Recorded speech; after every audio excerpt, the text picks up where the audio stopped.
ദേവിയാസ് kitchen റെസിപ്പീസിലേക്ക് എല്ലാവർക്കും സ്വാഗതം. എൻ്റെ കഴിഞ്ഞ വീഡിയോസിനൊക്കെ എനിക്ക് വളരെ നല്ല റെസ്പോൺസാണ് എല്ലാവരിൽ നിന്നും കിട്ടിയത്. അതിനെല്ലാവർക്കും ഒരു ബിഗ് താങ്ക്സ്. തുടർന്നും നിങ്ങളുടെ എല്ലാവരുടെയും സപ്പോർട്ട് ഉണ്ടാവുമെന്ന് ഞാൻ പ്രതീക്ഷിക്കുന്നു കേട്ടോ. അപ്പോൾ ഇന്നും ഞാൻ ഒരു നാടൻ കറിയുമായിട്ടാണ് വന്നിരിക്കുന്നത്. നമ്മുടെ ചോറിലൊക്കെ ഒഴിച്ചു കഴിക്കാൻ പറ്റിയ നാടൻ ഒരു കറി. വളരെ ഈസിയാണ്, എന്നാൽ നല്ല ടേസ്റ്റി ആയിട്ടുള്ള ഒരു കറിയാണിത്. അപ്പോൾ ഇതിന് ഞങ്ങളുടെ നാട്ടിലൊക്കെ മുതിരച്ചാറ് കറി എന്നാണ് പറയുന്നത്. മുതിര പുളിങ്കറി എന്ന് ഞാൻ കേട്ടിട്ടുണ്ട്. ഇത് പല സ്ഥലത്തും പല രീതിയിലായിരിക്കും ഉണ്ടാക്കുന്നത്. ഞാനിവിടെ ചെയ്യുന്നത് എൻ്റെ അമ്മയും അതുപോലെ എൻ്റെ ഹസ്ബൻഡിൻ്റെ അമ്മയും ഒക്കെ ചെയ്യാറുള്ളതുപോലെയാണ് ഞാൻ ഉണ്ടാക്കുന്നത്. അപ്പോൾ നമുക്ക് മുതിരച്ചാറ് കറി എങ്ങനെയാണ് ചെയ്യുന്നതെന്ന് നോക്കാം. അപ്പോൾ മുതിരച്ചാറ് കറി ഉണ്ടാക്കാനായിട്ട് ഞാനിവിടെ 1 കപ്പ് മുതിര നന്നായി കഴുകിയെടുത്ത് വെച്ചിട്ടുണ്ട്. ഇനി ഇത് നമുക്ക് ഒന്ന് വറുത്തെടുക്കണം. അതിന് വേണ്ടിയിട്ട് ഒരു ചീനിച്ചട്ടി അല്ലെങ്കിൽ ഒരു പാന് വെച്ച് ഈ മുതിര അതിലേക്കിട്ട് നമുക്ക് അതിൻ്റെ കളറ് ചെറുതായിട്ടൊന്ന് ചേഞ്ച് ആവുന്നത് വരെ ചെറുതായിട്ടൊന്ന് വറുത്തെടുക്കണം. കരിഞ്ഞു പോകരുത്.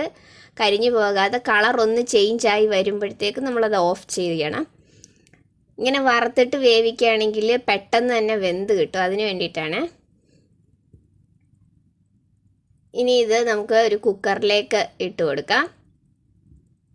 കുക്കറിൽ ഒരു 5-6 വിസിൽ മതി. അപ്പോഴേക്ക് നന്നായിട്ട് വെന്ത് കിട്ടും ഇത്. ഇനി ഇതിലേക്ക് ഞാനൊരു 3.5 കപ്പ് വെള്ളം ഒഴിക്കുന്നുണ്ട്. 3.5 കപ്പ് വെള്ളം ഒഴിച്ച് കുറച്ച് ഉപ്പും കൂടെ ഇട്ട് ഇത് നന്നായിട്ട് ഒന്ന് വേവാനായിട്ട് വെക്കാം. ഒരു 5-6 വിസിൽ മതി. അപ്പോഴേക്ക് നന്നായിട്ട് വെന്ത് കിട്ടും. ഇനി കുക്കർ അടച്ചിട്ട് ഇതൊന്ന് വേവാൻ വെക്കാം. അപ്പോഴേക്കും നമുക്കിതിൻ്റെ അരപ്പൊന്ന് അരച്ചെടുക്കാം.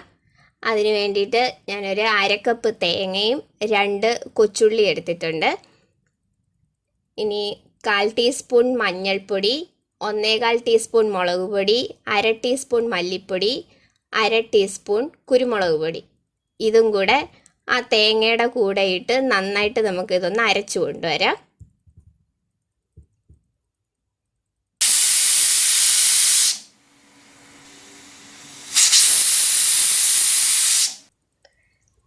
ഇപ്പം വിസിലൊക്കെ 6 വിസിൽ വന്ന് ഞാൻ കുക്കർ മാറ്റി വെച്ചു. തേങ്ങയും നന്നായിട്ട് അരച്ചു കൊണ്ടുവന്നിട്ടുണ്ട്. ഇനി നമുക്ക് കുറച്ച് മാങ്ങ, പുളിക്ക് വേണ്ടിയിട്ട് മാങ്ങയാണ് ഇതിന് ചേർക്കുന്നത്. അപ്പോൾ ഞാനിവിടെ ഇതുപോലൊരു സ്ലൈസ് മാങ്ങയാണ് ചേർക്കുന്നത്. നല്ല പുളിയുള്ള മാങ്ങയാണ്, അതുകൊണ്ടാണ് ഇതുപോലൊരു സ്ലൈസ് എടുത്തത്. പുളി കുറവാണ്, ഇതുപോലൊരു 2-3 സ്ലൈസ് മാങ്ങ വേണം. ഇനി ഈ മാങ്ങയും കൂടെ നമുക്കൊരു ചട്ടിയിലേക്ക് ഇട്ടിട്ട് ഒരു 1/4 കപ്പ് വെള്ളം ഒഴിച്ച് കുറച്ച് ഉപ്പും കൂടി ഇട്ട് ഇത് നന്നായിട്ടൊന്ന് വേവാനായിട്ട് വയ്ക്കാം. ഇത് നന്നായിട്ട് വെന്ത് കഴിഞ്ഞിട്ടാണ് നമ്മൾ അരപ്പ് ചേർക്കുന്നത്. ഒരു 5 മിനിറ്റ് ഒന്ന് അടച്ച് വെച്ച് വേവിക്കാം. ഇപ്പോൾ ഒരു 5 മിനിറ്റ് കഴിഞ്ഞ് മാങ്ങയൊക്കെ നന്നായിട്ട് വെന്തുടഞ്ഞ് വന്നിട്ടുണ്ട്. കണ്ട. ഇനി നമുക്കിതിലേക്ക് ഈ അരപ്പ് ചേർത്ത് കൊടുക്കാം.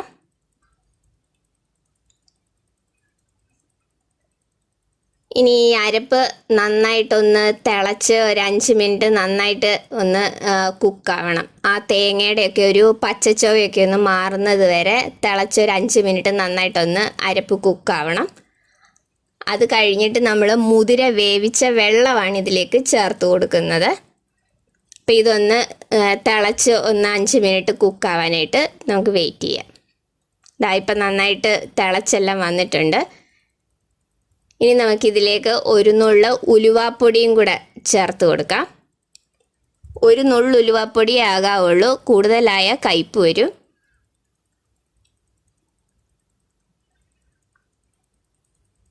ഇപ്പം നന്നായിട്ട് അരപ്പൊക്കെ നന്നായിട്ടൊന്ന് വെന്ത് വന്നിട്ടുണ്ട്.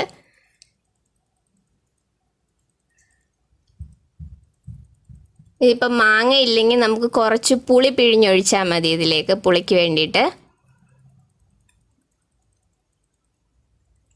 ഇനി നമുക്ക് കുക്കർ തുറന്നിട്ട് ഈ മുതിര വേവിച്ച ഈ വെള്ളമാണ് നമ്മൾ ഇതിലേക്ക് ഒഴിച്ചു കൊടുക്കുന്നത്.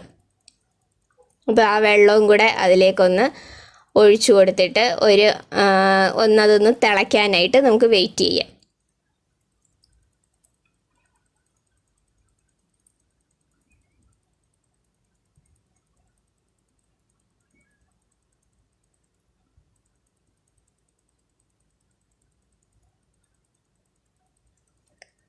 ഇനി ഇത് നന്നായിട്ടൊന്ന് തിളച്ച് വരട്ടെ.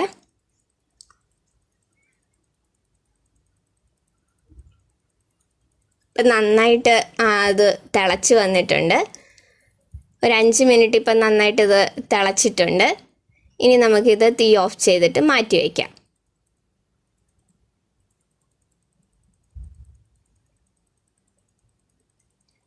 ഇനി നമുക്കിതിലേക്ക് കടുക് താളിച്ചൊഴിക്കണം. അതിനൊരു പാൻ വെച്ച് പാൻ ചൂടാവുമ്പോൾ അതിലേക്ക് 1 ടേബിൾ സ്പൂൺ വെളിച്ചെണ്ണ ഒഴിച്ചു കൊടുക്കാം.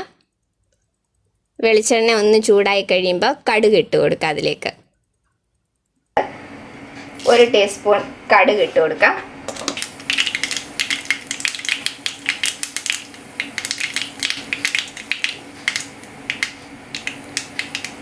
കടുക് ഒന്ന് പൊട്ടി വരുമ്പോൾ ഒരു 2 കൊച്ചുള്ളി ചെറുതായിട്ട് അരിഞ്ഞത് ഇട്ട് കൊടുക്കാം.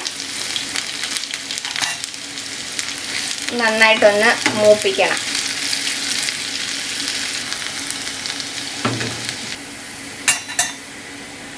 കൊച്ചുള്ളി ഒന്ന് മൂത്ത് വരുമ്പോൾ അതിലോട്ട് വറ്റൽമുളക് ഇട്ട് കൊടുക്കാം. കുറച്ച് കറിവേപ്പിലയും കൂടെ ഇട്ട് കൊടുക്കാം. തീ ഓഫ് ചെയ്തിട്ട് ഇത് കറിയിലോട്ട് ഒഴിച്ച് കൊടുക്കാം.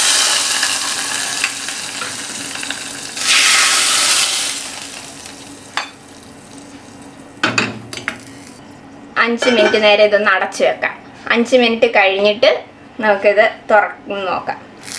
ഇപ്പോൾ ഒരു 5 മിനിറ്റ് കഴിഞ്ഞിട്ടുണ്ട്. ഇനി നമുക്കതൊന്ന് തുറന്ന് നോക്കാം. അപ്പം നല്ല ഈസി ആയിട്ട് ഉണ്ടാക്കാൻ പറ്റിയ നല്ല ഒരു ഒഴിച്ചുകറിയാണിത്. അപ്പോൾ എല്ലാവരും ഒന്ന് ട്രൈ ചെയ്ത് നോക്കണം.